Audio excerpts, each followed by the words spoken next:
Hello and welcome back to Spill the Stardust, where we uncover the truth behind the glam. आजकल internet पर एक ही topic सब जगह trend कर रहा है। रोही राय वर्सेस साहिल नारंग कंट्रोवर्सी। सबसे पहले बात करते हैं शुरुआत की। साहिल नारंग ने एक ब्रांड ट्रिप के बाद रोही पर अपनी यूट्यूब वीडियो में कुछ बातें बोली, जिससे ये पूरा कंट्रोवर्सी पब्लिक हुआ। टेक्निकली यही था फर्स्ट स्पार्क। रोही ने तब अपना रिस्पॉन्स दिया, मतलब दोनों ने अपना अपना स्टैंड रखा। जहां साहिल ने अपना गुस्सा निकाला, वहां रोही ने अपनी साइड बताई। लेकिन अब फिर से ये मैटर इग्नाइट हुआ जब रोही ने अपने यूट्यूब चैनल पर एक टॉक्सिक फ्रेंड वाली स्टोरी टाइम वीडियो बनाई। रोही ने कहा कि एक ब्रांड स्पॉन्सर्ड इंटरनेशनल ट्रिप मिली थी उसको और उसमें एक +1 ले जाने की परमिशन थी। रोही ने साहिल को इनवाइट किया और दोनों चले गए। वहां रोही को टिंडर पर एक पर्शियन लड़का मिला और रोही का कहना था उसको इंडियन लड़के ही पसंद है, इसलिए वो इंटरेस्ट नहीं था। लेकिन साहिल ने ही उसको फोर्स किया था। पर्शियन हुआ तो क्या हुआ जाके देखो। और रोही डेट पे चली गई। फिर रोही और पर्शियन लड़का पार्टी पे गए, जहां साहिल भी था। और रोही ने कहा कि साहिल उस पर्शियन लड़के को किस करने के लिए 2 बार ट्राई किया।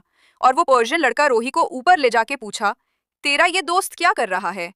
और रोही ने कहा, शायद वो नाशे में है, तो माइंड मत करो। फिर तीनों होटल वापस गए। वहां भी रोही का कहना है कि साहिल ने पर्शियन को फिर से किस करने की ट्राई की। और कुछ महीने पहले जब रोही सिचुएशनशिप में थी, तब उसने अपने पार्टनर को भी साहिल से मिलवाया था। तब भी साहिल ने अलेजिडली उस लड़के को सेड्यूस करने की कोशिश की थी। रोही ने नाम डायरेक्टली नहीं लिया, लेकिन कॉन्टेक्स्ट और हिंट से सबको समझ आ गया कि वो इनडायरेक्टली साहिल के बारे में ही बात कर रही थी। फिर बाद में रोही के प्रेजेंट बॉयफ्रेंड ने एक कमेंट लिखा, जिसमें एक वर्ड था मीठा, कैपिटल लेटर्स में। जब ये स्टोरी टाइम वायरल हो गई और किसी ने साहिल को उस कमेंट का स्क्रीनशॉट भेज दिया। अब सोचिए, अगर आप पर कोई इनडायरेक्टली ऐसे वीडियो बनाए जिसमें आपको विलेन बनाकर दिखाया जाए, तो नेचुरली गुस्सा आएगा। और वही हुआ। लोग साहिल को जज करने लगे और इस बार साहिल ने अपना रिप्लाई दिया। अपनी रिप्लाई वीडियो में साहिल ने रोही को एक्सपोज करने की कोशिश की। उन्होंने रोही पर स्लट शेमिंग टाइप एलिगेशंस लगाए कि अलेजिडली एक्सपेंसिव डिजाइनर बैग्स वो दूसरे तरीके से पाती है, बॉडी शेमिंग भी की और अपनी तरफ से पूरी क्लैरिफिकेशन दी। साहिल ने बताया कि पार्टी के बाद वो रोही को होटल वापस चलने को कह रहा था,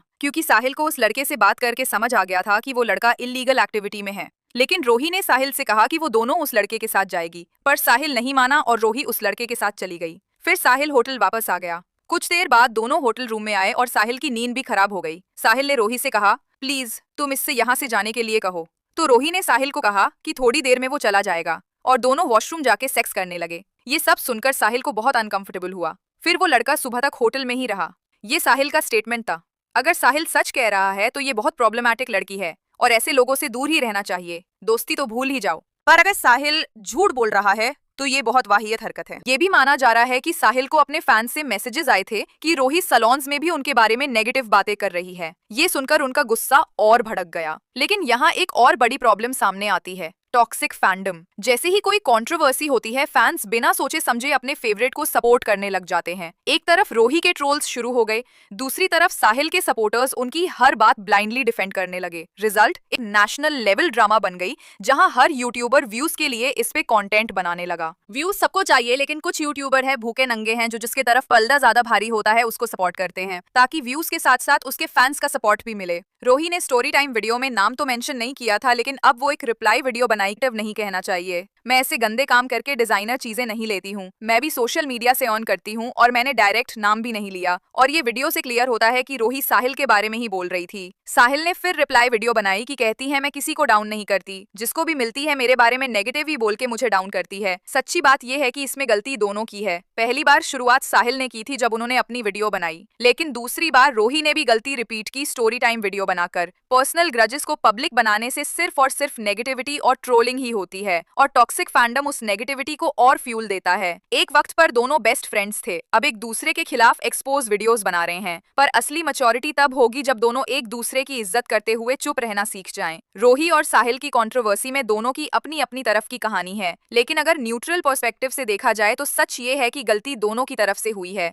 रोही की गलती ये थी कि उसने अपने स्टोरी टाइम वीडियो में डायरेक्टली नाम लिया बिना भी बातें ऐसे तरीके से कहीं कि क्लियरली समझ आता था वो साहिल के बारे में है। पुराने दोस्तों के सीक्रेट्स या पर्सनल इंसिडेंट्स को पब्लिक करना, चाहे इनडायरेक्ट ही क्यों ना हो, फेयर नहीं है। साहिल की गलती ये थी कि उसने अपने रिप्लाई वीडियो में बाउंड्रीज तोड़ दी। क्रिटिसिज्म या क्लैरिफिकेशन एक बात है, लेकिन पर्सनल सीक्रेट्स एक्सपोज करना, स्लट शेमिंग, बॉडी शेमिंग या पास्ट रिलेशंस को उठाना अननेसेसरीली हर्श था। ये दोनों एक टाइम पे बेस्ट फ्रेंड्स थे और नेचुरली एक दूसरे के बहुत सीक्रेट्स जानते थे। लेकिन फ्रेंडशिप खत्म होने का मतलब ये नहीं होता कि रिस्पेक्ट भी खत्म हो जाए। समझदारी ये होती कि दोनों अपना एंगल कामली रखते और एक दूसरे की इज्जत को सेफ रखते। आज के टाइम में सोशल मीडिया पर व्यूज और वायरलिटी के चक्कर में क्रिएटर्स अपने दोस्तों दोस्तों, रिलेशनशिप्स और पर्सनल लाइफ को कंटेंट बना देते हैं। लेकिन असल मैच्योरिटी ये है कि आप अपने पर्सनल दुख, गुस्से या ईगो को पब्लिक ड्रामा ना बनाओ। रोही और साहिल दोनों की कहानी सुनने के बाद ये क्लियर है कि किसी एक को हीरो और दूसरे को विलन डिक्लेयर करना गलत है। दोनों ने अपनी अपनी तरफ से मिस्टेक्स की है, पर रोही की ज्यादा गलती है।